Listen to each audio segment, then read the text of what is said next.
Kalau Tuhan versi agama itu benar-benar maha melindungi, lalu kenapa rumah ibadah dan persoalan agama justru jadi tempat paling sering manusia mati? Atau jangan-jangan yang salah bukan Tuhannya, tapi cara kita diberitahu siapa Tuhan itu? Ada satu pertanyaan yang selalu muncul setiap kali terjadi tragedi yang menimpa orang-orang beriman. Kalau Tuhan ada, kenapa semua ini terjadi? Kenapa pesantren, tempat orang belajar agama, dibiarkan roboh dan menewaskan puluhan santri? Kenapa anak-anak yang tiap hari menghafal kitab suci dibiarkan mengalami pelecehan seksual oleh guru agamanya sendiri, meninggalkan trauma seumur hidup di tempat yang mereka yakini paling suci? Kenapa umat Kristen yang beribadah di gereja dibiarkan mati terkena bom? Dan kenapa mereka yang salah tafsir terhadap ajaran agamanya dibiarkan melakukan bom bunuh diri dan membunuh manusia lain atas nama Tuhan? Kenapa umat Hindu di pura yang sedang memuja ketenangan bisa tertimpa pohon tumbang saat persembahyaan? Kenapa manusia dibiarkan menderita, sakit, terluka, dan menghadapi bencana tanpa seleksi agama? Ini adalah pertanyaan yang tak mau jujur dijawab oleh agama.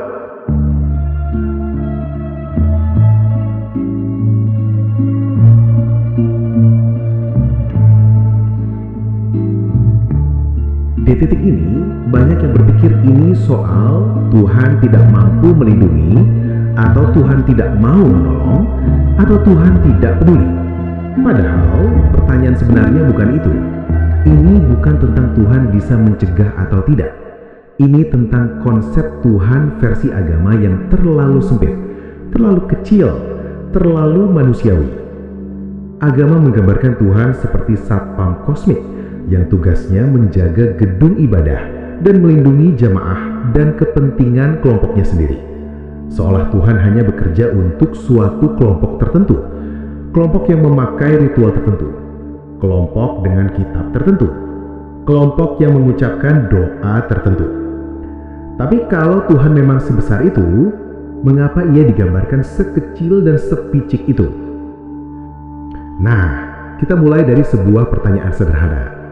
Jika ada Tuhan yang maha kuasa, maha penyayang, maha adil, maka kenapa dalam nama keagamaan banyak sekali tragedi yang terjadi dalam ruang yang paling sakral sekalipun?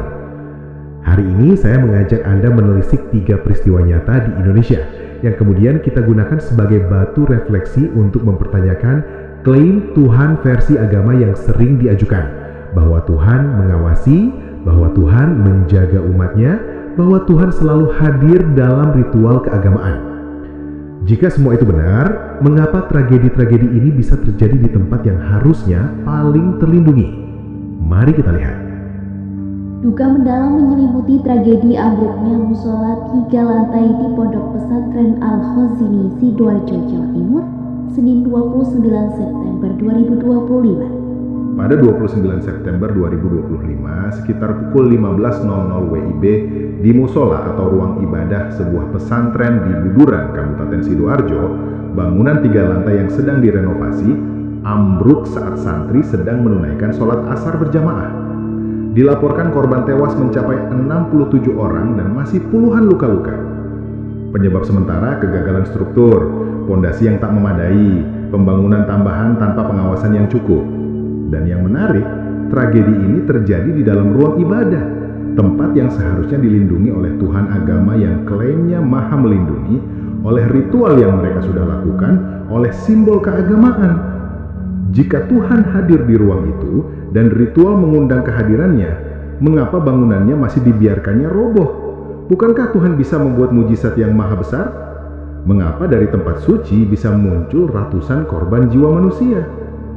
Di sini kita mulai melihat ketidakharmonisan antara narasi keagamaan yang mengatakan Tuhan menjaga umat yang beribadah dengan fakta konkret realita bahwa alam semesta dengan hukum alamnya tidak melihat agama. Siapapun beragama atau tidak pasti tunduk dengan hukum alam, hukum gravitasi, hukum fisika, hukum sebab akibat, dan yang lainnya. Bangunan pesantren roboh saat ibadah berlangsung karena kelalaian manusia dalam merancang dan membuat struktur bangunan. Bergeser ke 29 Oktober 2025 dini hari sekitar pukul 00.30 WIB di sebuah pesantren di Desa Blimbing, Kecamatan Besuki, Kabupaten Situbondo, atap asrama putri ambruk. 1 santriwati meninggal dunia, 11 lainnya luka-luka. Diduga sebabnya hujan deras dan angin kencang. Tapi juga ada pertanyaan besar, bangunan baru selesai 2 tahun lalu tapi tetap roboh. Artinya bukan hanya alam, tapi mungkin juga manusia yang lalai. Desain, konstruksi, pengawasan. Lagi-lagi, tragedi terjadi di tempat keagamaan, di malam sunyi ketika umat beristirahat atau beribadah, bukannya terlindungi. Naratif Tuhan melindungi umat yang beriman tampak rapuh di hadapan fakta bahwa perlindungan itu sering bersandar kepada manusia, arsitek, kontraktor, pengelola. Dan ketika mereka gagal, maka tragedi pun terjadi. Pohon gepah yang tumbuh di Pura Segara Penataran Pet, Desa Pet, Kecamatan Nusa Penida mendadak tumbang, Rabu, 5 November 2025, malam. Pohon berukuran besar itu menimpa beberapa pemedek yang kebetulan berada di pura tersebut untuk melakukan persembahyangan purnama. Tragedi ketiga yang tak kalah menyentuh datang dari Bali. Sebuah pulau yang identik dengan spiritualitas, ritual, persembahyangan, dan hubungan harmonis manusia alam. Namun bahkan di tempat sakral seperti ini, tragedi tetap tidak memilih tempat. Pada 5 November 2025, sekitar pukul 21.15 WITA, sebuah pohon besar jenis gepah tumbang di area Pura Segara Penataran Ped, Nusa Penida. Di saat umat Hindu melaksanakan persembahyangan pada malam purnama, justru sebuah cabang besar jatuh menghantam mereka. 1 orang meninggal dunia, 5 orang luka-luka.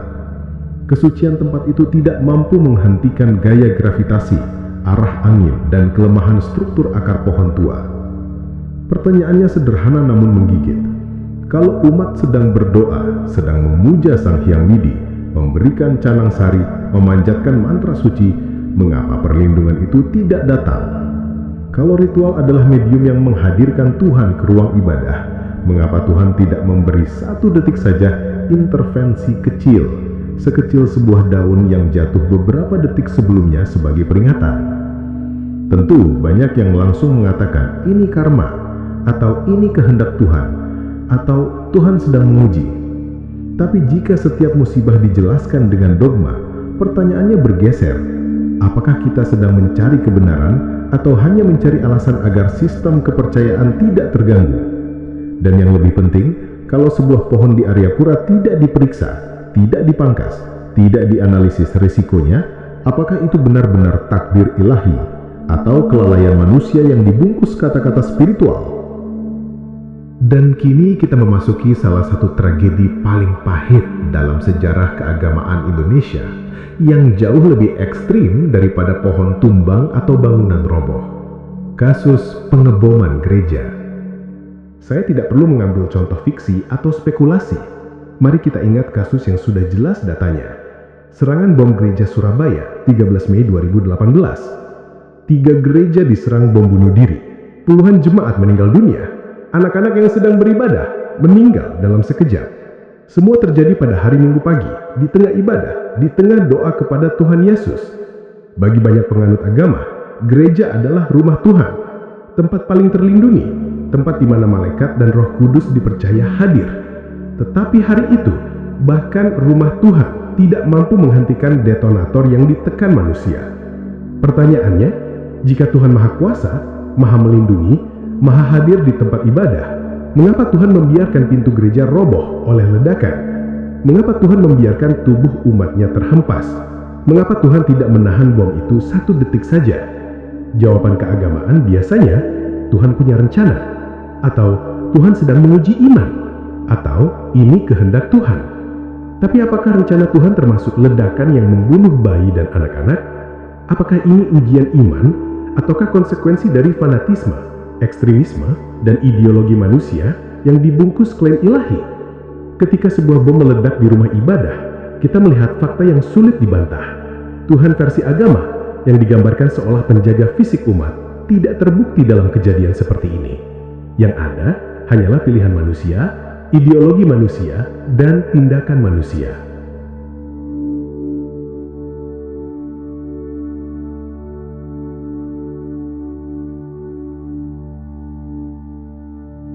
Dan ada satu ironi besar yang sampai hari ini belum pernah benar-benar dibahas secara jujur.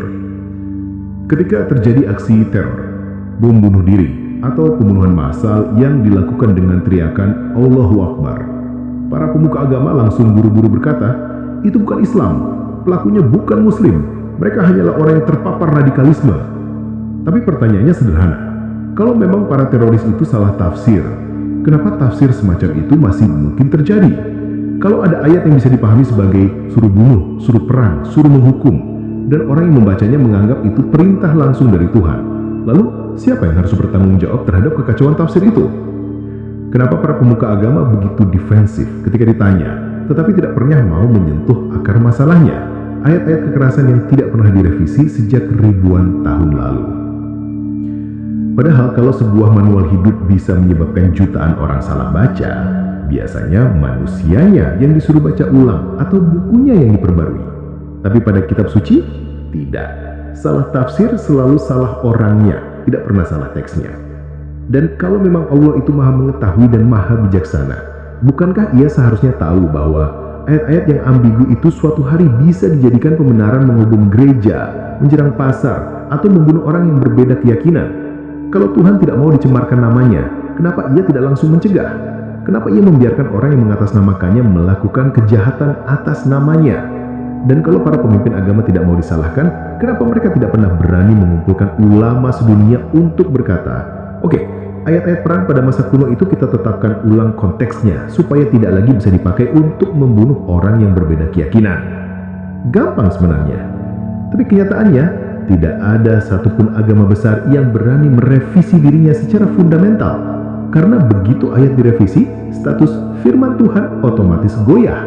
Dan kalau status firman Tuhan goyah, otoritas manusianya ikut hilang. Karena manusia menganggap ternyata itu bukan firman Tuhan, tapi manusia yang punya otoritas dalam institusi agama yang bisa menulis dan juga bisa mengubahnya.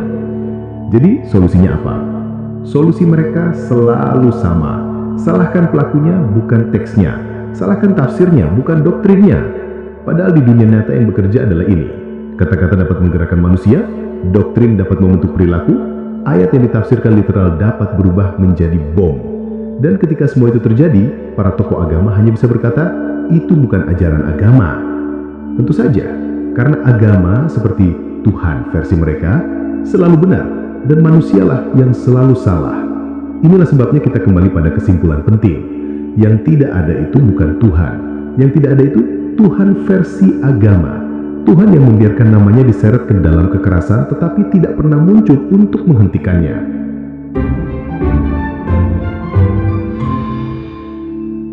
Lihat pola besar dari semua kejadian ini. Santri meninggal di musola, santriwati meninggal di asrama pesantren, umat Hindu meninggal di pura saat purnama, umat Kristen meninggal di gereja karena bom. 4 agama, 4 ruang suci, 4 jenis ritual. Dan hasilnya sama. Ritual tidak menciptakan perlindungan, tempat suci tidak menciptakan keselamatan, doa tidak menghentikan gravitasi, angin, struktur bangunan atau bom. Ini bukan serangan pada Tuhan, ini serangan terhadap klaim agama yang mengatakan bahwa Tuhan bekerja melalui ritual, melalui gedung ibadah, melalui lembaga agama. Karena jika klaim itu benar, maka seharusnya bangunan pesantren tidak roboh saat sholat, atap asrama tidak runtuh karena hujan, pohon di pura tidak tumbang saat persembahyangan, bom tidak meledak di gereja saat ibadah. Namun faktanya, dunia dan alam semesta tidak tunduk pada ritual. Dunia tunduk pada hukum alam, kondisi sosial, dan tindakan manusia. Disinilah letak argumen utamanya. Tuhan mungkin ada, tetapi Tuhan versi agama yang digambarkan seperti penjaga dan pelindung kosmik yang menjaga umat saat ibadah, tidak terbukti ada. Kalau kita jujur, kehidupan berjalan bukan karena mukjizat harian, tapi karena hukum alam. Dan hukum alam tidak peduli apa agamamu.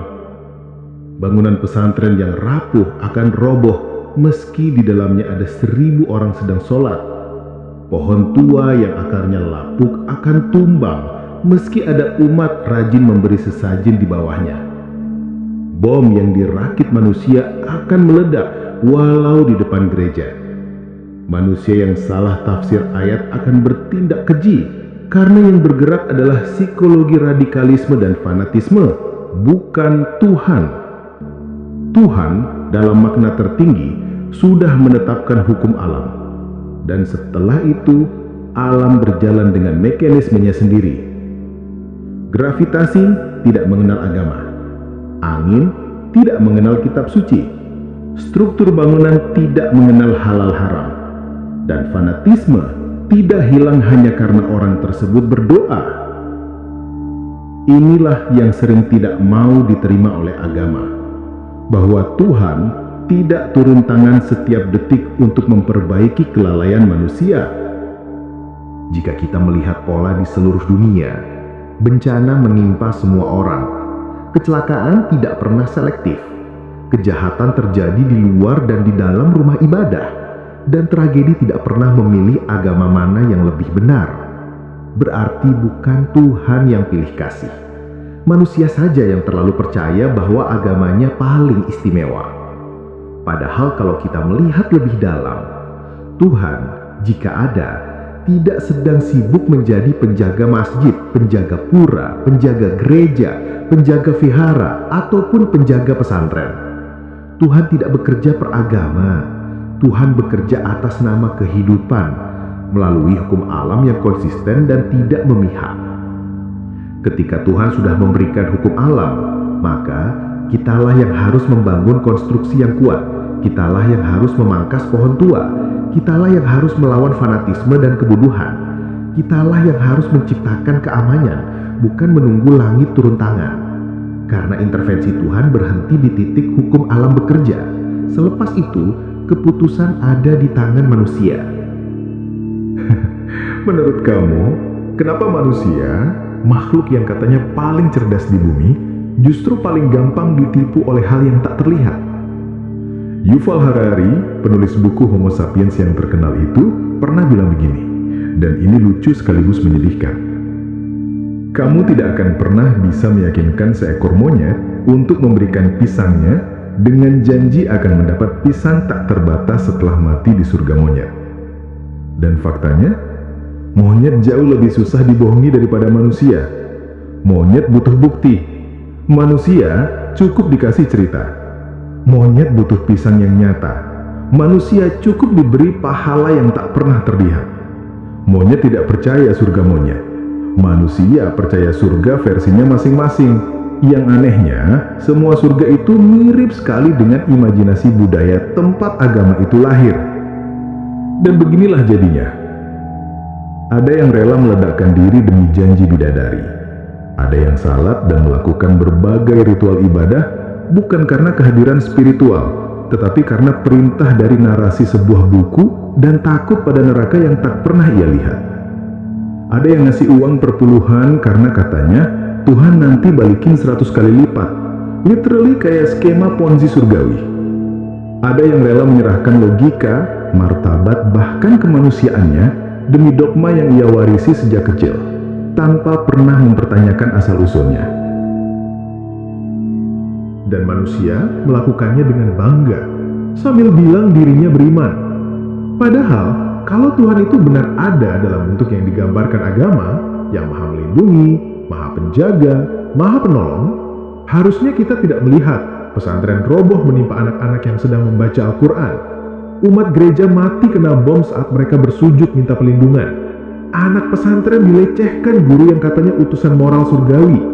Orang Bali meninggal saat sembahyang terkena pohon tumbang. Semua itu menunjukkan bahwa Tuhan versi agama, Tuhan yang katanya bakal menjaga orang yang beribadah, Tuhan yang katanya akan marah pada yang berdosa, Tuhan yang katanya akan membalas kebaikan dan kejahatan secara instan, tidak pernah terbukti bekerja di dunia nyata. Yang bekerja hanyalah hukum alam, hukum fisika, hukum sebab akibat, dan pilihan manusia sendiri. Dari sudut pandang itu, satu kesimpulan jadi makin jelas. Yang tidak ada itu bukan Tuhan, tapi Tuhan versi agama yang dibentuk oleh manusia. Tuhan yang sebenarnya, jika ada, tidak terikat oleh doktrin, ritual, atau janji balasan. Ia hadir dalam hukum alam yang tidak memihak agama manapun. Yang bekerja hanyalah hukum alam, hukum sebab akibat, dan kualitas keputusan manusia. Dan pada titik itu, sangat masuk akal untuk berkata, yang tidak ada itu bukan Tuhan. Yang tidak ada itu, Tuhan versi agama. Tuhan kecil yang hanya hidup di imajinasi umatnya. Mungkin itu sebabnya monyet tidak butuh surga sebagai alasan untuk hidup. Dan justru manusia yang butuh surga untuk menutupi ketakutannya sendiri. Mungkin, memang manusia butuh cerita untuk menenangkan ketakutan mereka. Karena tanpa surga dan neraka, manusia harus menghadapi satu hal yang paling mereka takuti. Realitas.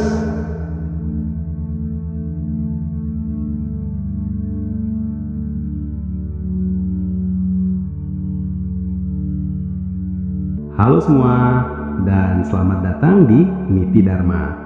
Bagi yang baru pertama kali menonton, ada satu hal penting yang ingin kami jelaskan. Niti Dharma bukan satu sosok, bukan satu figur. Kami adalah sekelompok individu yang peduli pada masa depan negeri ini, dan kami percaya perubahan hanya bisa terjadi ketika masyarakat berani berpikir jernih, jujur, dan merdeka secara batin.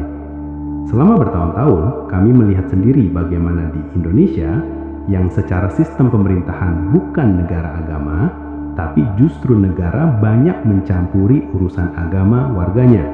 Ada Kementerian Agama, Kementerian Haji dan Umroh, ada sertifikasi halal yang wajib, ada larangan menikah beda agama, SKB 2 Menteri, dan berbagai aturan lain yang sebenarnya menyentuh ranah paling pribadi dan hak asasi individu dari kehidupan warganya. Semua ini terasa bertolak belakang dengan semangat Bhinneka Tunggal Ika yang seharusnya menjamin kebebasan berkeyakinan tanpa intervensi negara. Pengamatan ini bukan sekedar teori. Selama belasan tahun tinggal di negara sekuler di Eropa Utara, kami mengalami langsung bagaimana negara yang tidak mengatur urusan iman warganya justru memiliki tatanan masyarakat yang lebih damai, tingkat kriminalitas lebih rendah, korupsi hampir tidak ada, dan warganya hidup dengan kebebasan batin yang lebih jernih. Di sana, orang belajar bahwa moralitas lahir dari kesadaran, bukan dogma dan ketakutan. Itulah yang ingin kami bagikan lewat channel ini, bahwa moralitas tidak lahir dari ketakutan pada hukuman ilahi, dan spiritualitas tidak harus terikat pada institusi agama. Kesadaran, empati, dan kemanusiaan adalah sifat bawaan setiap manusia sejak ia dilahirkan. Bagi kamu yang ingin memperdalam perjalanan pribadi, kami juga menyediakan e-book dekonstruksi iman yang bisa kamu download secara gratis. Silakan cek link di deskripsi video ini. Terima kasih telah menjadi bagian dari perjalanan kesadaran ini. Sekarang, mari kita lanjutkan pembahasannya. Jadi ketika kita bertanya, di mana Tuhan ketika pesantren roboh? Jawabannya, ia ada dalam gravitasi, dalam arsitektur, dalam hukum fisika yang sudah dia tetapkan sejak awal. Di mana Tuhan ketika bom meledak di gereja? Ia ada dalam pilihan manusia, pilihan yang bisa menciptakan kasih atau kehancuran. Di mana Tuhan ketika anak diperkosa oleh guru agama? Ia ada dalam hukum sebab akibat yang manusia sendiri ingkari ketika manusia membiarkan kekuasaan dan nafsu tanpa pengawasan dan dogma tanpa akal sehat. Dan ketika kita bertanya, apakah Tuhan versi agama itu ada? Jawabannya mungkin pahit. Yang tidak ada bukan Tuhan. Yang tidak ada adalah Tuhan versi agama. Tuhan yang digambarkan kecil, murahan, memihak kelompok tertentu, dan bekerja seperti penjaga parkir spiritual. Tuhan, jika ia ada, tidak sesempit itu, tidak serendah itu, tidak sesibuk itu hanya untuk mengurus ritual manusia. Tuhan adalah keseluruhan semesta yang bekerja melalui hukum alam yang adil untuk semua tanpa memandang agama. Tuhan yang sebenarnya tidak pernah membuat institusi apalagi lembaga agama, karena Tuhan tidak butuh untuk disembah, tidak butuh ritual dari manusia, tidak butuh dibuatkan tempat ibadah, juga tidak butuh donasi, apalagi sumbangan uang dari manusia. Jadi kalau manusia mau jujur, yang perlu kita tinggalkan bukan Tuhan, Yang perlu kita tinggalkan adalah doktrin manusia yang mengaku berbicara atas nama Tuhan.